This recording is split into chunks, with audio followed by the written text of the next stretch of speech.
Out of all the techniques that I wish I would have learned a lot earlier, finessing the U.S. tax code as an independent contractor is number one on my list.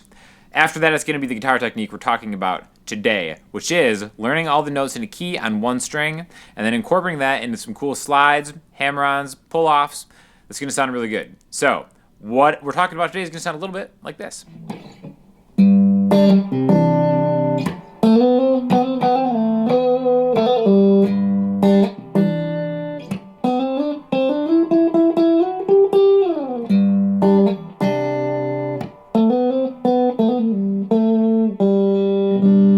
Basically, it's something really easy that you can get the hang of, and above even just that, it really trains your ear to hear the intervals. All right, an interval is just a space between two notes, and we're going to talk about all of them in the people's key, the key of G. All right, so we're going to start on the G string. And we're going to play all the notes in that key, basically all the regular notes with an F sharp. It has one sharp. All right, so G, A, B, C, D, E, F sharp, G. These are going to be all the notes that we're going to use to riff and come up with some cool lead stuff, etc., etc. But we want to spell this with intervals, whole steps and half steps. A whole step being 2 frets, a half step being 1 fret. So we have our first note, G, we have a whole step, another whole step, and then a half step. Okay, that's going to be our first kind of half, our first section of this. Open 2, 4, 5. Anybody can do this, all right? So before we even finish that scale, let's just do some stuff where I'm going to go G to C, technically a C add 9, and then maybe follow it up with some kind of riff with just open 2, 4, 5 on the G string, which are the first, second, third, and fourth notes. G, A, B, C. Okay? And really focus on the difference of sound between going from the 4th fret to the 5th fret, to the 2nd fret to the 4th fret, to the open to 2, right? So really start to hear, try to pick out the difference between a whole step and a half step, because again, like I said, this is a really great ear training exercise. So again, there's my G chord. Just gonna move my middle finger and pointer finger down a string to a C, add 9 chord, and that's gonna free my pointer finger up to maybe start on that 2nd fret and slide G, C. Maybe that's all you want to do to kind of get from a chord shape into maybe a lead type thing. Then the next thing you could do is do a G to a C, and then maybe do that whole step and a half step hammer on. I'm actually also using a compressor pedal, so it kind of has, it ties the sound together a little bit more, and I'm not losing as much energy. And I'm also using a Donner DST 152. These things are on sale right now for a back to school special, and you don't even have to be going back to school to get that sale, even though you could claim yourself as a dependent to help cheat that tax code. Just kidding, FBI. I don't actually do that. It's just for a joke. It's a running gag that we're doing. But Donner sponsored this video. I did a review on this guitar. Awesome guitar. Super, super inexpensive. Sounds really great. I'm doing this in position 4 today because I'm a boss. So we're going to be listening to the beautiful Donner DST 152 on sale. Link in the description for the rest of this lesson. All right. So we've got that little riff that we're making, okay? These are just 2 of the chords in the key. We could do any of the chords in the key of G. We could do maybe like a G to what I like to do, A minor 7, where I'm just playing the 5th fret on the E, skipping the A string, D, G, and B strings, right? Because that takes me to the top of those notes that we just started with, right? So G, A minor,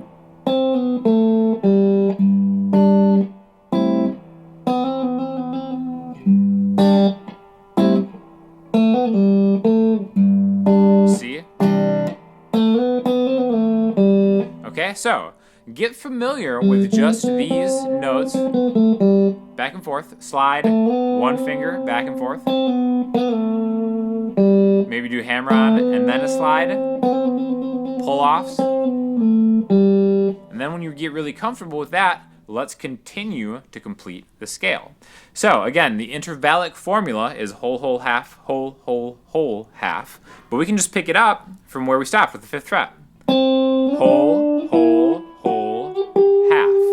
I think sometimes it can be better to take the major scale, which is what we're spelling out here, G major, and then take maybe the first half and the second half and almost treat them as independent parts, because I think you get a better sense for the shape and kind of maybe where you are within that scale starting on different notes. So if we start on the C note, the 5th fret, again, a whole step, a whole step, a whole step, those 3 in a row. And then end a half step higher on the 12th fret on G. And that takes you from G to G. So open 2, 4, 5, 7, 9, 11, 12.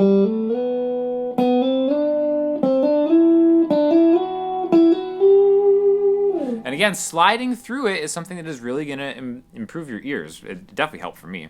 So maybe let's do something where we go 3 frets or 3 notes forward in the scale, go back 1, and then another 3 frets forward. What I mean by that is let's do the first 3 notes in the key, right? G, A, B. Then we're going to go back 2, 4, 5. So open 2, 4, 2, 4, 5. We can kind of play them as like triplets. It's something that you'll hear a lot in guitar solos and stuff. Open 2, 4, 2, 4, 5, 4, 5, 7, 5, 7, 9, 7, 9, 11, 9, 11, 12, G. Okay? And that can sound really cool. And doing it in a row like that, I think you'll get really familiar with all the stuff in this key. Again, I always think having like a midway point, that 5, 7, 9, and then knowing where the half steps are, right? Again, 4 and 5 is a half step, and 11 and 12 is a half step, right? So G, C.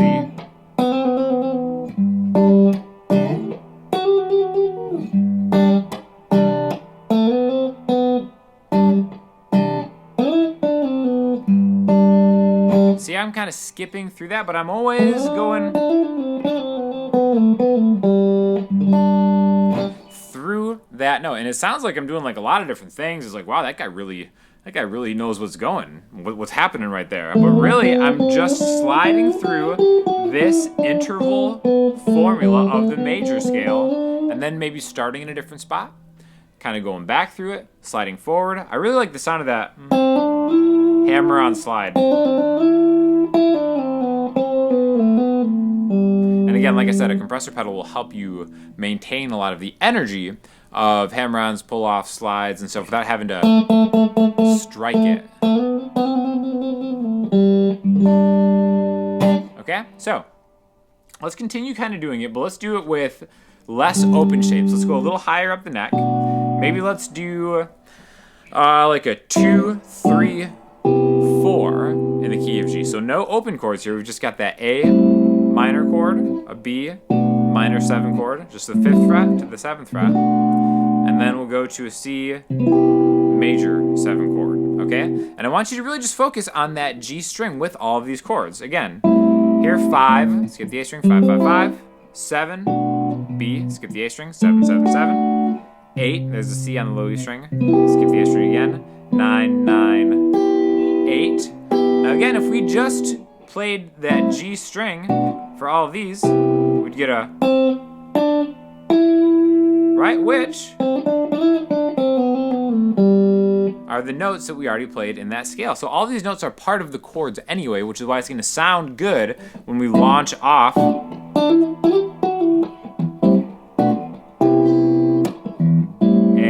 B, A, B, A, B, C.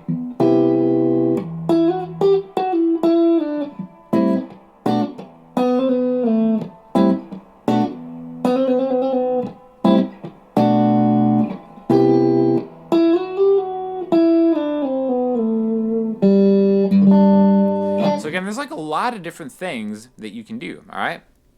Now, I also want to talk a little bit about maybe taking one other spot in this key and then adding it to what we're doing, okay? So something that guitar players like to use a lot is the 5 chord in any key. So in the key of G, G, A, B, C, D, D has its own intervallic formula, staying in the key of G. So if I just play all those notes, G, A, B, C, D, E, F sharp, and G again, but I start on a D, like the D string, I'd have a D, an E, an F sharp, G, A, B, C, D.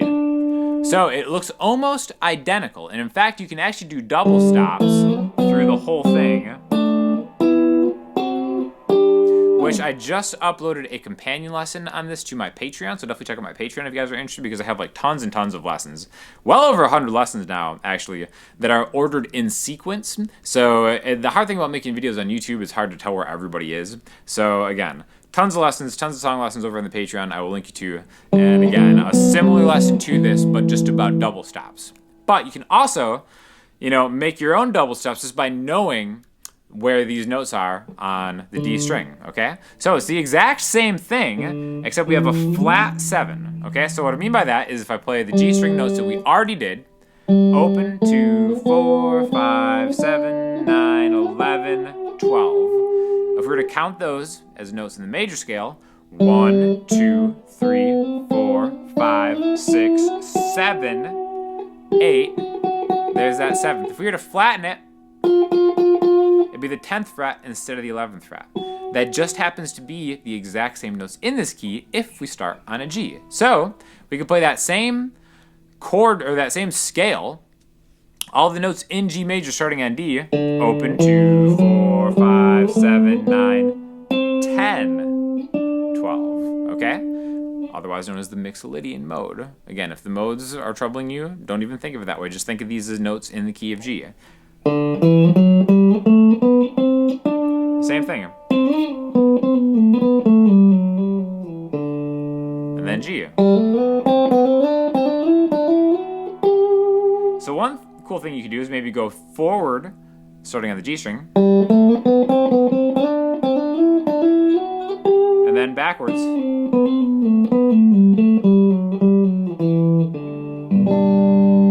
On the D string. And that really kind of gives you all the notes that you'll start double stopping through if you check out the Patreon, all right? So let's do a few more things where we're just kind of going on different chord voicings in the same key. But let's add a D major chord in here. But let's do this right here. So instead of doing like an A string rooted bar chord, let's do it right here.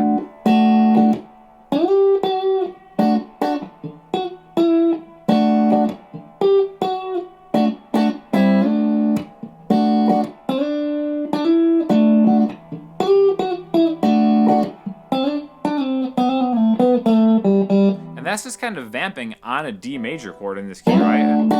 And I think it sounds pretty cool. So you can do this with all the chords in the key of G. All those chords being G major, A minor, B minor, C major, D major, E minor, F sharp, half diminished, and G. Like I said, even for like fingerstyle stuff, that open to 2,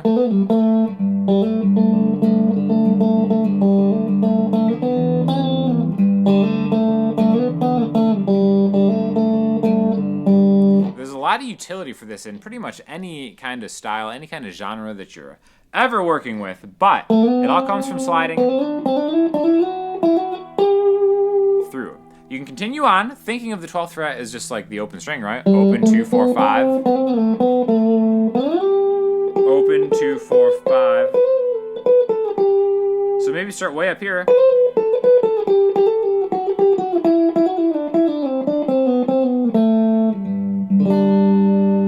And it's all gonna sound good. Sound great, right? And especially if you're rocking it on a Donner DST 152 on sale for back to school. So definitely, thank you for watching the lesson. Thank you to Donster for sponsoring this lesson. If you have any questions or comments, hit me up in the comment section, Instagram, Twitter, or the website, or on my Patreon. I'll talk to you guys soon. Thanks a lot.